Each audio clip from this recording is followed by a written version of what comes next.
নমস্কার, তনুকুহু লাইফস্টাইলের নতুন একটা ব্লগে আপনাদের সবাইকে অনেক অনেক স্বাগত জানাই। যারা প্রথমবার আমার ব্লগটা দেখছেন তাদেরকে একটাই রিকোয়েস্ট, প্লিজ আমার চ্যানেলটাকে সাবস্ক্রাইব করবেন। আজকে খুব আনন্দ, কেন জানেন? কারণ আমার যিনি এই যে কাজের দিদি আজকে 1 মাস পর এলো। ভাবতে পারেন 1 মাস ছুটিতে ছিল, অসুস্থ ছিল যদিও। তো অসুস্থ থাক আর যাই থাক, 1 মাস টানা না আসা মানে সত্যিই খুব চাপের বিষয়। অন্য কিছুতে সেরকম চাপ হয় না, বিশ্বাস করুন। এই ঘরটা মুছতে যে কী কষ্ট হয়, কোমরে আমার ভীষণ প্রবলেম রয়েছে, নিচু হওয়া একেবারেই বারণ।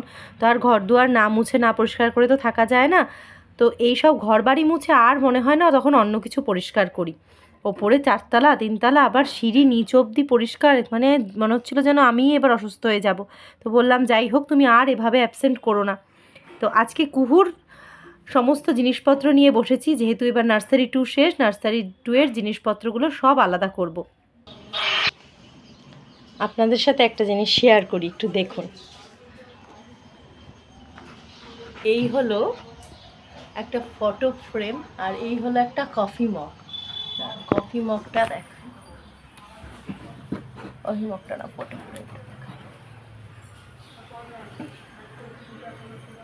এই এতগুলো বাচ্চা দেখছেন, আমি যখন স্কুলে চাকরি করতাম, এই লাস্ট 1 বছর হলো, 1 বছর না 1.5 বছর হয়ে গেছে স্কুলে চাকরি ছেড়ে দিয়েছি আমি। তো এটা লাস্ট দিন ওরা আমাকে দিয়েছিল, নার্সারি স্টুডেন্টরা। এগুলো যে কী স্মৃতি।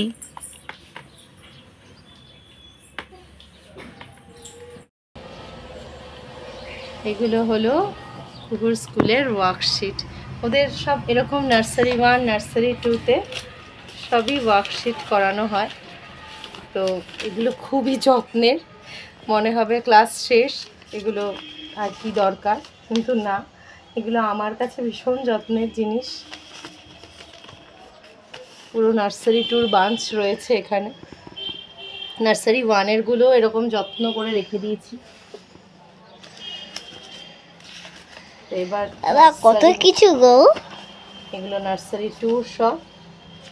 এদিকে আবার আমাজন থেকে ফোন চলে এসছে, একটা ডেলিভারি আছে। অনেক দিন ধরেই ভাবছিলাম কবে অর্ডার করেছি, এখনও আসছে না কেন। তো বলতে বলতে ফোন চলে এসছে, দাদা নিয়ে চলে আসছে আমার জিনিসটা।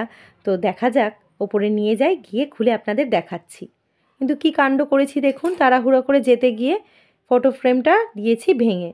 আর এই ফটোটা আমার জন্য খুব খুব খুব কাছের। কেন কাছের জানেন? দেখলেন ফটোটাতে গাড়ির ছবি। হ্যাঁ, সেদিনকার শুভজিৎ বুলেট নিয়েছিল, অনেক দিনের একটা স্বপ্ন পূরণ হয়েছিল ওর। তবে বুলেট নেওয়ার কারণে আমার কাছে ফটোটা স্পেশাল নয়। স্পেশাল হচ্ছে গিয়ে এই ছবিতে আপনারা দেখতে পাবেন যে আমার ছবি রয়েছে, তার সাথে শুভজিতের ছবি রয়েছে, কিন্তু ছোট্ট কুহু নেই। ছোট্ট কুহু না থাকলেও ছোট্ট কুহু কিন্তু রয়েছে আমার মধ্যে। হ্যাঁ, তখন অলরেডি আমি কনসিভ করে ফেলেছিলাম, তো তাই জন্য কুহু আমার মধ্যেই ছিল। তাই এরকম একটা আনন্দের দিনে আমার আর শুভজিতের ছবি আছে, তার সাথে কুহুও যে আমাদের মধ্যে রয়েছে, এটা ভেবেই আমার খুব ভালো লাগে। তাই গাড়িটা নেওয়ার পরেও বেশ অনেক দিন আমি চড়তে পারিনি। কুহু হওয়ার পরে তারও বেশ কিছুদিন পরে গাড়িটা চড়তে পেরেছিলাম। তো দেখুন, এটা এইমাত্র নিয়ে আসলাম, দেখা যাক কেমন হয়। এখন অনলাইনে কেনাকাটা প্রায় ছেড়েই দিয়েছি। কুহুকে যবে থেকে স্কুলে দিয়েছি, যা দরকার গড়িয়াহাটেই তো যাই, ওখান থেকেই নিয়ে নেওয়া হয়। তবে লাস্ট অনলাইনে যে কোটটা অর্ডার করলাম, আপনাদেরকে দেখালাম। তো কোটটা অর্ডার করতে গিয়েই এই কালারটা আমার ভীষণ পছন্দের। তো এটা দেখতে পেয়ে তখনই এটাও অর্ডার করে দিয়েছিলাম। তো আজকে এটা আসলো না, বেশ ভালো জিনিসটা, বেশ সস্তাতেও পেয়েছি জানেন তো। তো এখন এসব রাখি। এখন মেন আজকের যেটা মূল আকর্ষণ, আজকে ইলিশ মাছ। অনেক দিন বাদে আজকে ইলিশ মাছ আনা হয়েছে, যেহেতু অফ সিজন। জানি না স্বাদ কেমন হবে, তবে রঙটা কিন্তু ভারী সুন্দর হয়েছে। আপনাদের কেমন লাগছে একটু জানাবেন কমেন্ট বক্সে। ওর বাবা অলরেডি চলে এসছে, তো ওর বাবাকে খেতে দেবো। আজকে ইলিশ মাছ বলে কথা, সবারই তাড়াতাড়ি খিদে পেয়ে যাচ্ছে। কিছু ভালো কিছু রান্না হলে আমার তো এটা হয়, তাড়াতাড়ি খিদে পেয়ে যায়। আপনাদের হয় কি না আমাকে বলবেন। বিশেষ করে আমার ডিমের ঝোল রান্না হলে সেদিন আরও তাড়াতাড়ি খিদে পেয়ে যায়। আর আজকে মা এসছে, মা বাবা দুজনেই, তার জন্য একটুখানি অন্য দিনের তুলনায় বেশি রান্না হয়েছে। আর আরেকটা জিনিস আপনাদের সাথে আজকে শেয়ার করব। দেখুন ওর বাবার কাণ্ড, ফোনটা নিয়ে যে বসলো, এইটুকু সময় আধ ঘন্টার জন্য আসে বাড়িতে খেতে, মানে আমি যে কিছু কথা বলবো তার কোনো উপায় নেই।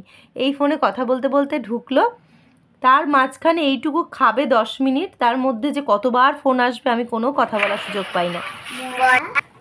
আছে আর কি আছে মা? ফিশ আছে, ডাল আছে, এটা ইলিশ মাছ আছে, এটা আড় মাছ আছে, এটা বকফুলের বড়া, এটা ফুলকপি ভাজা, আর ওদিকে ডাল। এই হলো আমাদের আজকের মেনু। এবার খেয়ে দেখে বলো কেমন হয়েছে খেতে। আজকে ইলিশ মাছটা মাই স্পেশালি রান্নাটা করেছে। মা বললো দাঁড়া আজকে প্রেশার কুকারে রান্না করে দেখাই। আমি বললাম প্রেশার কুকার আবার ইলিশ মাছ কি রান্না করবে? বললো হ্যাঁ, সব কিছু রেডি করে একটাই মাত্র সিটি দিয়েছে, জানেন তো, একদম সুন্দরভাবে দেখলাম, দুর্দান্ত হলো। খেতে কেমন হয়েছে এখনও টেস্ট করিনি, তবে দেখে তো বেশ ভালোই লাগছে। সবার মোটামুটি খাওয়া দাওয়া কমপ্লিট, ওর বাবারাও খেতে বসে গেল। এবার আমিও খাবারটা নিয়ে নেব, খেয়ে নেব। আমার খাওয়া শুরু করতে করতেই দেখবেন ওর খাওয়া শেষ করে বেরিয়েও গেছে। মানে আমার আর কিছু বলার জায়গাই থাকে না, রোজই এই একই কারণে ঝগড়াঝাটি অশান্তি চলতেই থাকে যে আমি কখন কথা বলবো। এখন আমার সাথে সাথে মেয়েও বলে বাবা তোমার সাথে আমি কখন কথা বলবো।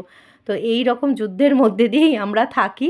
বিয়ের মরশুম বলে কথা, বিয়ের সিজনটা কেটে যাক বা না যাক, রুটিনের কোনো পরিবর্তন হয় না, ওই একটু চাপের পরিবর্তন হয়, যা একটু কম আর বেশি। তো এখন আর কিছুদিন পর বিয়ের সিজনটা শেষ হবে, আশা করি তখন একটু হালকা হবে। কতগুলো যে দিন হয়ে গেছে, দিন বলা ভুল, কত মাস হয়ে গেছে সেই লাস্ট পুরুলিয়া থেকে ঘুরে এসেছি। ঘুরতে না যাই, মানুষে তো বাড়িতেও একটু সময় কাটায়, সে সময় কোনো দিন কাটানো সম্ভব হয় না, আর সেটা সম্ভব হবেও না জানি, তাই জন্যই সুযোগ পেলে একটু ঘুরতে যাওয়ার চেষ্টা করি। আবার কোথায় ঘুরতে যাব জানি না, তবে ঘুরতে না গেলে আমাদের তিনজনের কোনো সময়ই একসাথে দেখাশোনা কথাবার্তা কিছুই হয় না। কারণ ওই যে রবিবার শনিবার কোনো বারই তো ছুটি বলে বস্তু নেই, মানুষের অনুষ্ঠান তো আর দিন বলে হয় না। তাই সময় সুযোগ বুঝে আমি আর কুহুই টুকটুক করে বেরিয়ে পড়ি।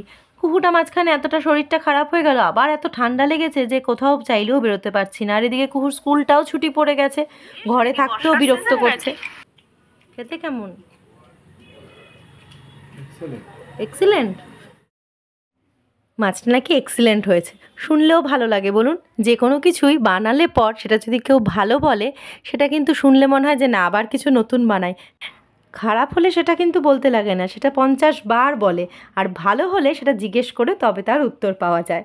আর এদিকে ওর বাবার খাওয়া শেষ, ওর বাবা বেরিয়ে যাচ্ছে। যেমন বললাম তখন, এখন আমার সাথে সাথে মেয়েও পাল্লা দিয়ে বলে সত্যিই তো বেচারি, বাবাকে তো কোনো দিনই সেভাবে পায় না, আবার তো সেই আসবে ওর বাবা 10:30 পৌনে 11টার আগে না, আর তখন আর কতটুকুই বা সময় পায়। ওর বাবা বেরিয়ে গেল। আজকে কথা বলতে বলতে আমার খাওয়া আর শুরু করা হয়নি, এখন আমিও শুরু করি। আজকের মতন ব্লগ এখানেই শেষ করি। সবাই ভালো থাকবেন, সুস্থ থাকবেন।